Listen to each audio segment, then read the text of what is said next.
धर्म क्षेत्रे कुरुक्षेत्रे समवेतायुयुत्सवः मामकः पांडवाश्चैव किम अकुर्वत संजय।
श्रद्धामयी मातृशक्ति एवं भद्र पुरुषों, श्रीमद् भगवद गीता के प्रथम अध्याय के प्रथम श्लोक की चर्चा यहाँ चल रही थी, जहाँ महाराज धृतराष्ट्र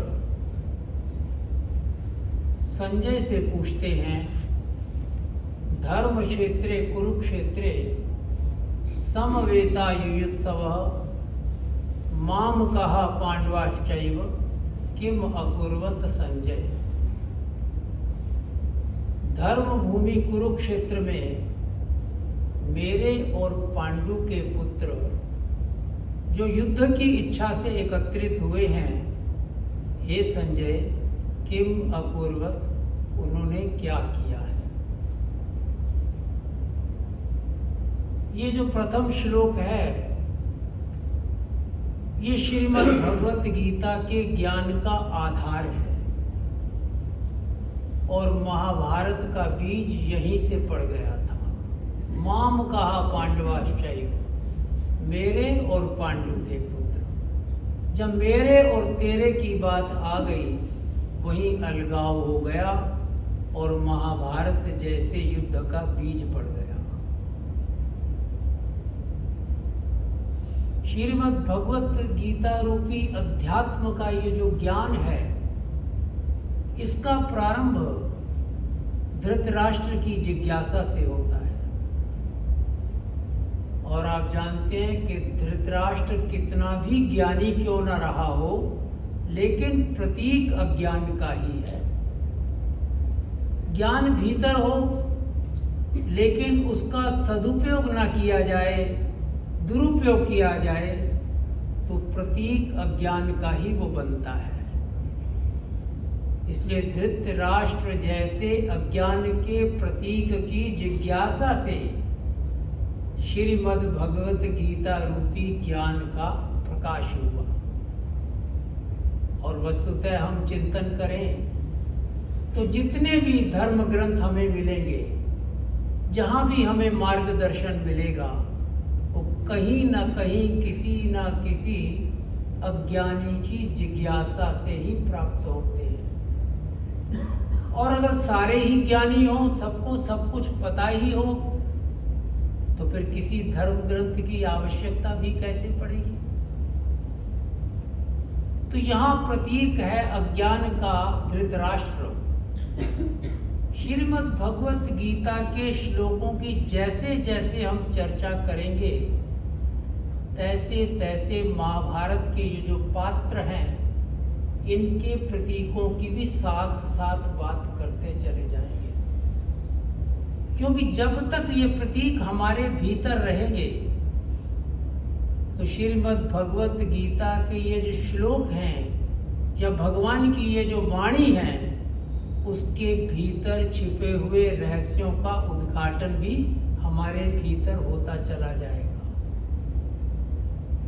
ये अज्ञान का प्रतीक। और गांधारी की तो आंखें थी, लेकिन उसने अपनी आंखों पर पट्टी बांध ली थी। अर्थात आंखें थी, बुद्धि थी, लेकिन उसका उपयोग नहीं किया।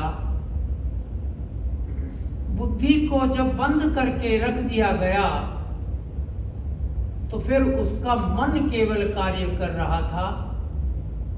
और आप जानते हैं कि मन क्या करता है? मन तो तांडव करता है, मन तो पतन की ओर ले जाता है। लेकिन हमारी बुद्धि होती है जो मन को कुछ नियंत्रित करती है।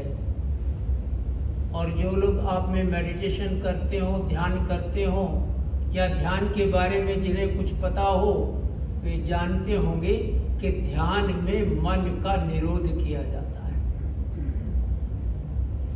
महर्षि पतंजलि योग दर्शन में स्पष्ट कर देते हैं, अथ योगानुशासनम योगश्चित्त वृत्ति निरोधा तदा द्रष्टु स्वरूपे अवस्थानम। वस्तुतः ध्यान क्या है? बाहर से भीतर की यात्रा। भीतर अपने स्वरूप में स्थित होना। और महर्षि योग दर्शन में कहते हैं कि भीतर स्वरूप में स्थित होना है तो योगश्चित्त वृत्ति निरोधा, चित्त की वृत्तियों का निरोध आवश्यक होता है। और ये निरोध कैसे होगा? ये निरोध होगा अथ योगानुशासनम, जब योग के अनुशासन का पालन किया जाए। अब योग का अनुशासन कहाँ से मिले? इस पर योग दर्शन शांत है, महर्षि पतंजलि भी शांत हैं, बस संकेतों में समझ लो। लेकिन श्रीमद् भगवत गीता का प्रत्येक श्लोक हमें योग के अनुशासन के बारे में बताता है। अगर योग दर्शन को ठीक प्रकार से समझना हो तो श्रीमद् भगवत गीता का आश्रय लेना ही पड़ता है। यहां गांधारी ने जब पट्टी बांध ली, कर्तव्य तो उसका बनता था कि वह धृतराष्ट्र की आंखें बन जाएं, अपनी आंखों का उपयोग करके धृतराष्ट्र को हाथ पकड़कर सही मार्ग की ओर ले जाए। लेकिन उसने अपनी आंखों का, अपनी बुद्धि का प्रयोग नहीं किया, उपयोग नहीं किया। तो गांधारी भी केवल मन के स्वरूप के साथ टिकी रही। तो आप जानते हैं कि अज्ञान के प्रतीक धृतराष्ट्र का एक अंधी बुद्धि गांधारी के साथ जब गठबंधन होता है तो 100 प्रकार की बुराइयां पैदा हो जाती हैं, 100 प्रकार के कौरव पैदा हो जाते हैं। महर्षि वेदव्यास जब श्रीमद् भगवत गीता को हमारे समक्ष रखते हैं तो बड़ा स्पष्ट करते हैं कि संकेतों को समझना, ये जो युद्ध महाभारत का हो रहा है, यहाँ कई अंबाला और करनाल के बीच के कुरुक्षेत्र के मैदान में हुआ, ये तो स्थूल बात है, लेकिन ये युद्ध हम सब के भीतर हो रहा है। कौरव और पांडव की सेना, बुराइयों और अच्छाइयों की सेना दोनों ही हमारे भीतर हैं।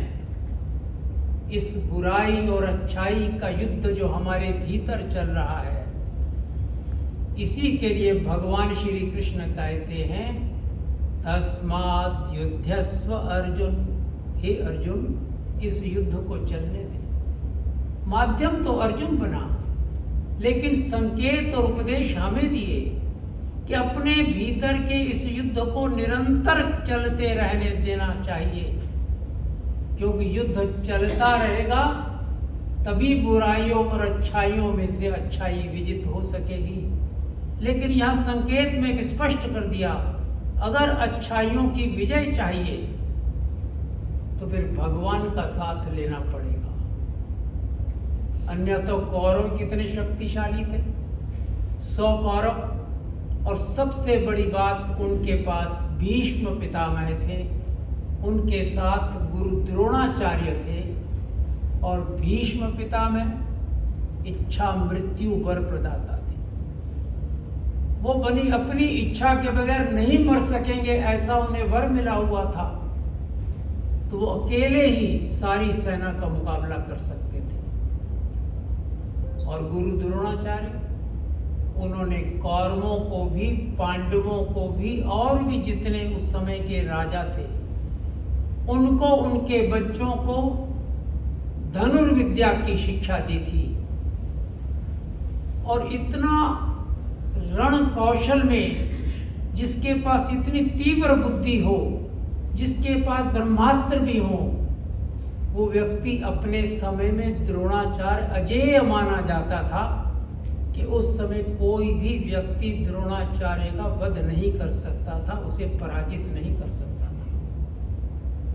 ऐसे तो महान योद्धा जिस सेना में हो, उस सेना की पराजय नहीं हो सकती। और ये निश्चित माना जाता था कि कौरव पक्ष विजयी होगा। और आप जानते हैं कि कौरव पक्ष रूलिंग पार्टी था, और जो रूलिंग पार्टी होती है, जिसका राज होता है, लोग भी उसके साथ ज्यादा ही जुड़ते हैं। इसलिए 11 अक्षौहिणी सेना तो कौरवों के पक्ष में थी, पांडवों के पास सिर्फ 7 अक्षौहिणी सेना थी, सिर्फ 7। लेकिन युद्ध होता है तो आप देखते हैं विजय किसकी होती है? विजय पांडव पक्ष की होती है। महर्षि वेदव्यास संकेत करते हैं उस विजय का कारण क्या था? उसका कारण था पांडवों ने भगवान श्री कृष्ण का साथ लिया था। आप जानते हैं जब युद्ध निश्चित हो गया तो दुर्योधन और अर्जुन दोनों जाते हैं भगवान श्री कृष्ण के पास, और श्री कृष्ण सो रहे हैं। अर्जुन उनके पैरों के पास बैठ जाता है और दुर्योधन तकिए के पास, सराहने के पास, सिर के पास बैठ जाता है। और जब कृष्ण की आंख खुलती है तो सामने देखते हैं कि अर्जुन बैठा है। तो तुरंत कहते हैं, अर्जुन कैसे आना हुआ? तो पीछे से दुर्योधन बोलता है कि माधव, मैं भी आया हुआ हूं। अब कृष्ण को समझने में देर नहीं लगी, युद्ध निश्चित हो चुका है और दोनों सहायता ही तो लेने आएंगे। तो कृष्ण उठे, बैठे और कहा कि देखो, एक तरफ मेरी नारायणी सेना होगी जो कभी पराजित नहीं हुई थी, और दूसरे पक्ष में मैं अकेला होऊंगा, बिना सुदर्शन चक्र के निहत्था रहूंगा, युद्ध में भाग नहीं लूंगा। लेकिन चुनाव करने का, मांगने का पहला अवसर अर्जुन को मिलेगा, क्योंकि मैंने पहले अर्जुन को देखा है। दुर्योधन का रंग उड़ गया कि नारायणी सेना तो ये ले जाएगा, अब युद्ध का क्या होगा? तो अर्जुन ने, आप जानते हैं कि नारायणी सेना को नहीं मांगा, निहत्थे भगवान श्री कृष्ण को मांग लिया, और जैसे ही उसने श्री कृष्ण को मांगा, दुर्योधन का चेहरा खिल गया। और दुर्योधन सोचने लगा, युद्ध में बिना सुदर्शन चक्र के कृष्ण का क्या करूंगा? अब नारायणी सेना भी आ गई, भीष्म पितामह भी हैं, द्रोणाचार्य भी हैं। अब मेरी विजय जब होगी तो विजय का उत्सव मनाते समय कृष्ण मैं आपको आमंत्रित करूंगा कि आओ, अपनी बांसुरी लेकर आओ और यहाँ आकर रास रचाओ। इनका तो इतना ही काम है। लेकिन मुझे लगता है कि दुर्योधन तो सहायता मांगने आया था, लेकिन अर्जुन को अपने गांडीव पर भरोसा था, अर्जुन को अपने रणकौशल पर भरोसा था। उस सहायता मांगने ही नहीं आया था, वो तो मांगने आया था भगवान श्री कृष्ण का सहारा। और आप जानते हैं कि भगवान के साथ ने पांडवों के पक्ष को विजय दिलाई। जिधर भगवान होते हैं वह धर्म की विजय होती है, और भगवान श्री कृष्ण तो धर्म के प्रतीक हैं। और जिस अब हम ही देख लें, हम कैसे चुनाव करते हैं कि कौन सा काम बढ़िया है, अच्छा है, क्या करना चाहिए। जो धर्मानुसार होता है वही काम उचित माना जाता है।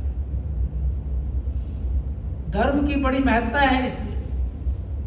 अब धर्म क्षेत्र कुरुक्षेत्र, भीतर जो युद्ध हो रहा है वहां धर्म क्षेत्र भी है, हमारे भीतर कुरुक्षेत्र भी है, और ये युद्ध हमारे भीतर निरंतर चल रहा है।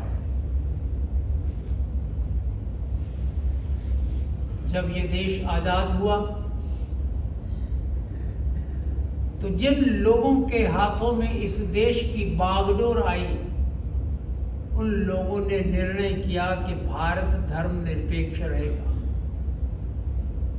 जबकि धर्मनिरपेक्ष के कोई मानी नहीं होते। मनुष्य का धर्म क्या है? मनुष्यता। अगर मनुष्य से मनुष्य के धर्म मनुष्यता को बाहर निकाल लिया जाए तो पीछे जो बचता है, क्या हम उसे मनुष्य कहेंगे? मनुष्यता और पशुता में अंतर ही तो यही है। अग्नि का धर्म है ताप देना, अग्नि का धर्म है ऊष्मा देना। अगर अग्नि के भीतर से उसके धर्म ऊष्मा या ताप को निकालकर उसे धर्मनिरपेक्ष बना दिया जाए तो जो कुछ बचेगा उसे अग्नि कौन कहेगा?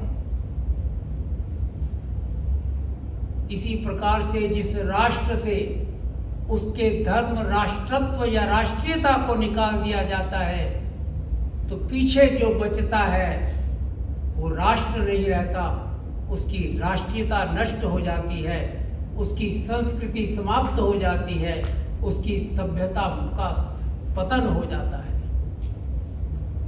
इसलिए हम कहते हैं कि जो भी हमारा कार्य धर्म के अनुसार होगा वही कार्य उचित है और वही कार्य करते रहना चाहिए।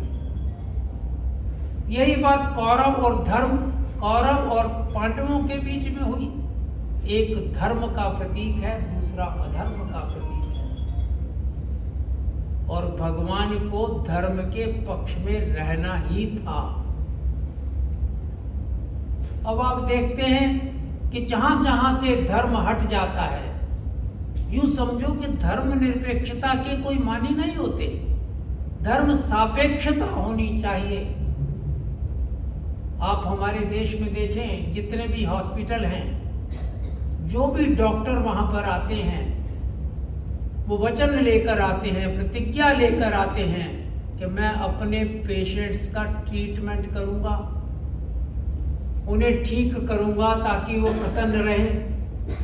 लेकिन आप जानते हैं कि भारत में हॉस्पिटल्स में क्या हो रहा है? ट्रीटमेंट कम होता है और उनको फंसाया ज्यादा जाता है। आप अपनी शिक्षा पद्धति को देखें, हमारे देश के विद्यालयों को, स्कूलों को देखें, वहां अध्यापक पढ़ाने में उतनी रुचि नहीं लेता जितनी रुचि अलग से ट्यूशन पढ़ाकर धन को अर्जित करने में लेता है। भारत सरकार के कार्यालयों को देख लें, जहां कहीं भी जाएंगे आपको कुछ ना कुछ रिश्वत बेईमानी दिखाई देगी, आपका काम ठीक से हो ही नहीं पाएगा। कारण क्या है इस अव्यवस्था का? मूल कारण यही है कि हमने सबको धर्म निरपेक्ष बना दिया, धर्म की महत्ता को ही समाप्त कर दिया। वस्तुतः ये कुरुक्षेत्र जो हमारे भीतर है, उस कुरुक्षेत्र को हमने धर्म क्षेत्र के साथ जोड़ना है। जब कभी भी कुरुक्षेत्र में हमारे कर्म धर्म के साथ जुड़ेंगे तो कर्म के ऊपर धर्म की मर्यादा आ जाती है। और विशेष रूप से ध्यान देना, जब कर्म के ऊपर धर्म के अंकुश के मर्म को हम समझ लेते हैं, तब वह हमारा कर्म जो है निष्काम कर्म हो जाता है, वह हमारा कर्म योगस्थ हो जाता है।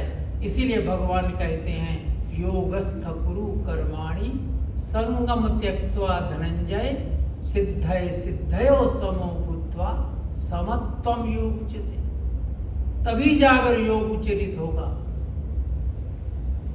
आप देखें श्रीमद् भगवत गीता में जितने भी अध्याय हैं, सबके साथ योग जुड़ा है, क्योंकि बिना योग के कोई काम नहीं होता। इस जीवात्मा को उस परमात्मा के साथ जुड़ने को ही योग कहा। तो ये कब जुड़ेगा? जब हम धर्म के पथ पर चलेंगे। हमारे भीतर जो धर्म क्षेत्र है उसको कर्म क्षेत्र के साथ जोड़ना है, और कर्म के ऊपर धर्म की मर्यादा जब होगी, ये जो यात्रा है, यही यात्रा हमारी धर्म की यात्रा है, यही हमारी साधना है। और जब साधक इसको साध लेता है, कर्मों को धर्मानुसार करने लग जाता है, तब वह अपवर्ग की ओर चल निकलता है। तब जाकर उस परमात्मा सत्य का दर्शन करता है। अन्यथा इसी संसार में उलझा ही रह जाएगा, आगे कहीं बढ़ नहीं पाएगा। हमारे भीतर कहां पर है धर्म क्षेत्र? कहां पर है ये कुरुक्षेत्र? सेनाएं तो हमारे भीतर है, युद्ध हो रहा है।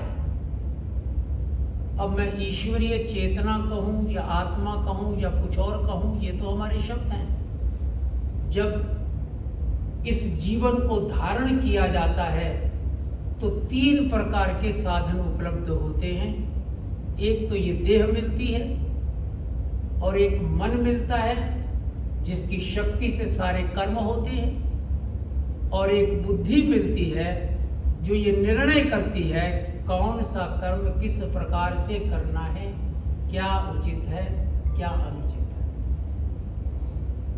मन का सिर्फ इतना काम है कि वह प्रतिक्रिया को व्यक्त करता है, रिएक्शंस देता है, लेकिन स्वयं रिएक्शन नहीं दे सकता। आप जानते हैं, मन को आप पकड़ नहीं सकते, मन को आप देख नहीं सकते। मन क्या करता है? शरीर के माध्यम से रिएक्शन प्रकट करता है, लेकिन इससे पूर्व एक काम करता है। जो भी रिएक्शन प्रकट करना है, जो प्रतिक्रिया व्यक्त करनी है, वो बुद्धि से पूछ लेता है किस प्रकार की प्रतिक्रिया को व्यक्त करना है। ये जो शरीर है हमारा, इसके भीतर आप जानते हैं 5 ज्ञानेंद्रियां और 5 कर्मेंद्रियां, 10। ये 10 इंद्रियां जब इस संसार में किसी पदार्थ से या किसी व्यक्ति से या किन्हीं प्रकार की परिस्थितियों के साथ संयोग करती हैं, तो इनको कुछ ना कुछ एहसास होता है, और वो एहसास सीधे मन के पास पहुंच जाता है, और मन उस एहसास को बुद्धि के पास भेज देता है। बुद्धि निर्णय करती है, और मन के माध्यम से आगे इंद्रियों तक पहुंचता है, और इन इंद्रियों के माध्यम से यह शरीर अपनी प्रतिक्रिया को व्यक्त कर देता है, अपना रिएक्शन दे देता है। लेकिन ऐसा भी नहीं है कि मन ने कुछ भेजा बुद्धि के पास और बुद्धि अब सोचने बैठ जाए कि क्या करना है, इतना टाइम तो होता नहीं। तो बुद्धि क्या है? एक प्रकार का डेटा बैंक है। जो कुछ भी कर्म हम लोग दिन भर करते हैं या जो कुछ हम सोचते हैं वह सारा का सारा उस डेटा बैंक में एकत्रित होता चला जाता है। तो जैसे ही इंद्रियों के माध्यम से मन को संदेश मिला तो उस डेटा बैंक के पास जो कुछ भी डेटा पहले है, जो अधिक है, क्वांटिटेटिव दृष्टि से नहीं, परिमाणात्मक दृष्टि से नहीं, इंटेंस कितना है, गहरा कितना है, उसी के हिसाब से तुरंत वहां से प्रतिक्रिया बाहर निकल आती है और मन उस प्रतिक्रिया को शरीर के माध्यम से व्यक्त कर देता है। अब ये जो बुद्धि है, वैसे तो बुद्धि दो भाग होते हैं, एक जानते हैं आप, एक सूक्ष्म बुद्धि और एक स्थूल बुद्धि। अब सूक्ष्म बुद्धि तो हम सब लोगों की सूक्ष्म ही रह जाती है, बहुत कम उसका उपयोग हो पाता है, वो शांत भीतर पड़ी है। लेकिन इस स्थूल जगत के निर्णयों को लेने का काम स्थूल बुद्धि करती है। स्थूल बुद्धि के दो भाग होते हैं, एक सकारात्मक, एक नकारात्मक, एक पॉजिटिव, एक नेगेटिव, एक अच्छा करना, एक बुरा करना, एक अकर्ता का भाव रखना, एक कर्ता का भाव रखना, एक निष्काम कर्म करना, एक सकाम कर्म करना। इसी प्रकार से जैसे एक दया करना तो दूसरा क्रोध करना, दया या क्षमा करना। तो इस प्रकार से दो भागों में विभक्त हो जाती है। और जो निष्काम वाला भाग है वह भाग कहलाता है बुद्धि का उज्ज्वल पक्ष, वह कहलाता है प्रकाश पक्ष। और जो नकारात्मक वाला भाग है वह कहलाता है अंधकार पक्ष, को बुद्धि भी कहते हैं। ये जो उज्ज्वल पक्ष है, आप जानते हैं शास्त्रों में हृदय का वर्णन है। जो हृदय क्षेत्र क्या है? ये बायोलॉजिकल जो हार्ट है इसको नहीं कहते, हृदय क्षेत्र यही उज्ज्वल पक्ष है, प्रकाश पक्ष है। और आप साधारणतः देखते होंगे शास्त्रों में कहते हैं कि आप साधना से, परमात्मा की पूजा अर्चना से, वह परमात्मा हमारे हृदय क्षेत्र में उतर कर आता है। अब कहाँ से उतर कर आता है? आता कहीं से नहीं है। ईशावास्यमिदं सर्वम, वो तो सभी स्थानों पर व्याप्त है। और भगवान श्री कृष्ण दूसरे अध्याय में पहुंचेंगे, वह स्पष्ट कर देते हैं, मया सर्वमिदं ततम, मैं सभी स्थानों पर सबके भीतर बैठा हुआ हूँ। और उपनिषद के ऋषियों ने कहा ना, एको देवः सर्वभूतेषु गूढ़ः सर्वव्यापी सर्वभूतांतरात्मा कर्माध्यक्षा सर्वभूतादिवासा साक्षी चेता केवलो निर्गुणश्च। सर्वभूतादिवासा, सबके भीतर वास करता है। वो एक देव, लेकिन बड़ी उसकी विशेषता है सर्वभूतेषु गूढ़ा। गूढ़ा कहते हैं छिपे हुए को, वो भीतर छिपा हुआ है और हमको पता ही नहीं चलता कि हमारे भीतर छिपा है। जब हम साधना करते हैं, अनुष्ठान करते हैं, हमारा मन अध्यात्म की ओर जाता है, तो अध्यात्म की यात्रा करते करते हमारे भीतर का प्रकाश पक्ष इतना उज्जवल हो जाता है कि वहाँ हमें भगवान का दर्शन होने लग जाता है। इसी को शास्त्र कहते हैं परमात्मा का उतर कर आना। तो हम देखिए अपने ये जो हमारा सारा मन बुद्धि चित्त अहम है, ये सारा का सारा हमारा कुरुक्षेत्र है। यही कुरुक्षेत्र हमारे भीतर है और इसी कुरुक्षेत्र को हमने धर्म क्षेत्र के साथ जोड़ना है। और हम चले अपने इंद्रिय क्षेत्र की तरफ, तो हमारी आंखें हैं। तो आंखें क्या देखना चाहती हैं? अच्छा अच्छा देखना चाहती हैं, किसी का भला देखना चाहती हैं, या किसी की लड़ाई देखकर उसमें मजा लेती हैं? अगर किसी की लड़ाई देख कर के मजा लेती हैं तो इसका मतलब ये हुआ कि आपके भीतर का जो अंधकार पक्ष है वो और अधिक गहरा हो जाएगा। और अगर आप किसी अच्छे को, शुभ को देखते हैं तो आपका उज्जवल पक्ष और अधिक प्रकाशित हो जाएगा। ठीक इसी प्रकार से हमारा मुख है, हम कुछ भी भोजन करते हैं, अगर सात्विक भोजन करते हैं तो हमारा उज्जवल पक्ष प्रकाशित होता है, और तामसिक भोजन करते हैं तो हमारा अंधकार पक्ष और गहरा हो जाता है। हम अपनी वाणी को देखें, जब ये वाणी मृदु बोलती है, मधुर मधुर बोलती है, प्रेम से बोलती है, खुद भी प्रसन्न होती है, दूसरे को भी प्रसन्न कर देती है, तो फिर हमारा उज्जवल पक्ष जो है, हमारा हृदय का जो पक्ष है विकसित होने लग जाता है, और जो हमारा अंधकार पक्ष है और गहरा अंधकार में चला जाता है। हमारे हाथ क्या करते हैं? परिश्रम करके ईमानदारी से कुछ कमा कर लाते हैं, या बेईमानी से रिश्वत और भ्रष्टाचार करके कुछ पैसा ले आते हैं। अगर भ्रष्टाचार से गलत तरीके से लेकर के आते हैं तो आप समझिए कि आपके भीतर के कुरुक्षेत्र में जो अंधकार का पक्ष है वो मजबूत हो रहा है। अगर ईमानदारी से काम कर रहे हैं तो आपके भीतर का प्रकाश पक्ष जो है वो और अधिक प्रकाशित हो रहा है।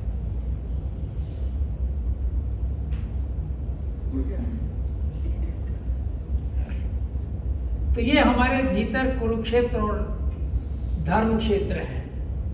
कुरुक्षेत्र की चर्चा तो लगभग कर दी, लेकिन धर्म क्षेत्र की चर्चा रह गई कि धर्म क्षेत्र कहाँ पर है, किस प्रकार से कुरुक्षेत्र के साथ धर्म क्षेत्र जुड़ता है, और किस प्रकार से हमारे कर्म धर्म के मर्यादा में आकर निष्काम भाव से काम करते हैं।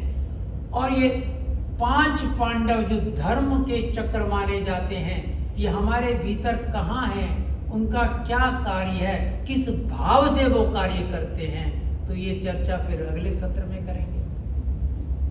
इन शब्दों के साथ आप सभी लोगों को बहुत बहुत शुभकामनाएं। ओम शांति शांति शांति।